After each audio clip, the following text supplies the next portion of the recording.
Tchiani stated that France had been funding terrorist organizations, including Boko Haram, and operating covertly to destabilize the region.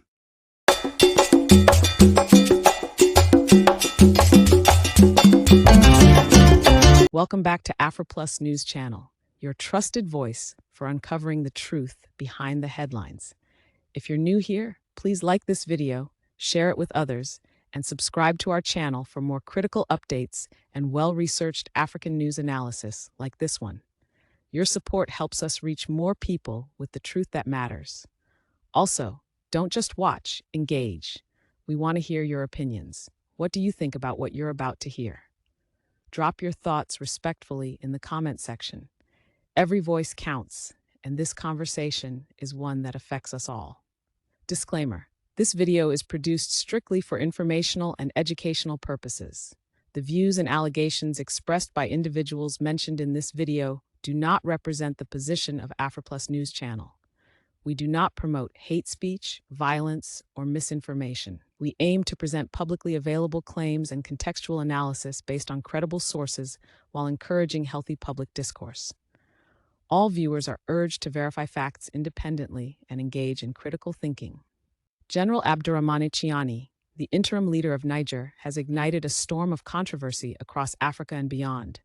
In a bold and explosive accusation, he alleged that France is actively destabilizing the West African region by sponsoring terrorist organizations operating in neighboring countries, including Nigeria and Benin. Tchiani's statement isn't merely political grandstanding, it challenges the very foundations of Africa's long-standing relationship with France. If what General Tchiani claims is true, what does it mean for the hundreds of lives lost annually to terrorist attacks in northern Nigeria? Are the blood-stained sands of Sokoto, Zamfara, and Kebbi soaked not just by violence, but by a geopolitical game we've all underestimated?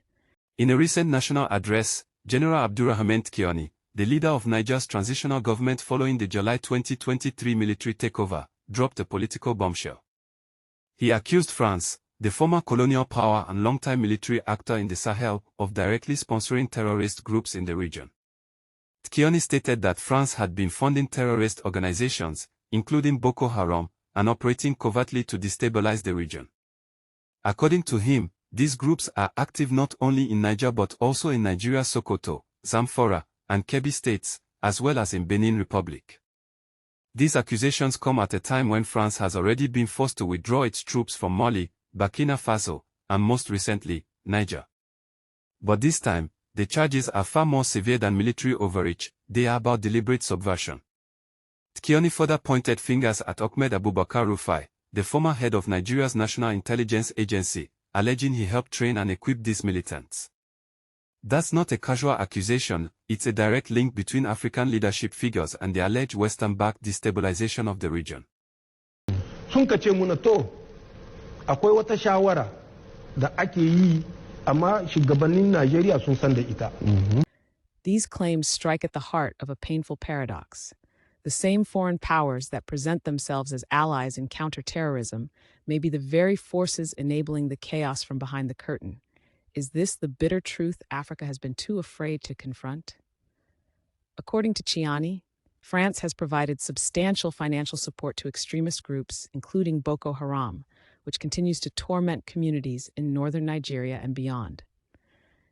This isn't the first time such whispers have circulated, but it is perhaps the first time a sitting national leader has stated it so clearly and so publicly. Why would France, a country that claims to be fighting terrorism in Africa through military operations like Barkhane, allegedly fund the very groups it claims to oppose? Could it be that the chaos created by terrorism allows France and its allies to maintain a military presence, exert control over natural resources, and dominate regional politics under the guise of peacekeeping? Ask yourself this: who truly benefits when Africa is on fire?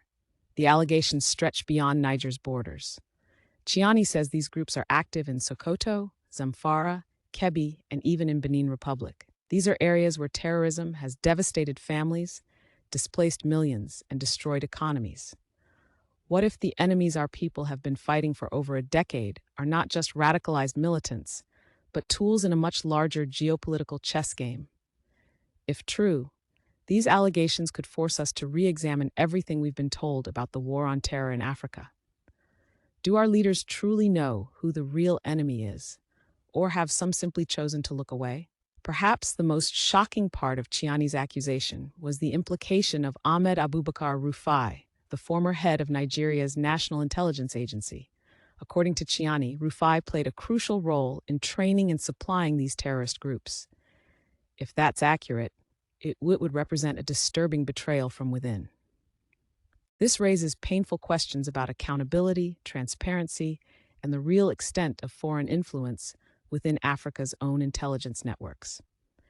How many others remain unnamed, pulling the strings from behind the scenes? It's no secret that France's presence in the Sahel region has become increasingly controversial. In the last few years, Mali, Burkina Faso, and now Niger have expelled French troops. These countries claim France's anti-terror operations have failed, or worse, that they were never truly about peace. Now, with this latest accusation from Niger's military leadership, that suspicion has escalated into a direct accusation of neo-colonial sabotage. Could France be using terrorism as a tool to maintain its influence in its former colonies? Is terrorism in Africa being manufactured or manipulated to serve foreign economic and political interests? Who really gains from an unstable Sahel? Certainly not the villagers living in fear of bombings. Certainly not the farmers who can't access their land. And certainly not the millions of children who have grown up never knowing peace. So again, we ask you, if not us, then who is truly winning in this so-called war on terror? Public opinion across Africa is beginning to shift dramatically. Young people, especially in the Sahel, are questioning old alliances and calling for a complete break from France and other Western powers. The Niger government is busy releasing a blockbuster, a news, and information that by now Bola Tinubu would have been impeached. Because why would you cede Nigerian land to French government without first of all consulting Nigerians? Guys, are you hearing? Nigerians, are you hearing that Bola Tinubu has ceded part of our land to French government according to the Niger military ruler? That Bola Tinubu collected money and ceded our land to French government. He did not state the purpose to why.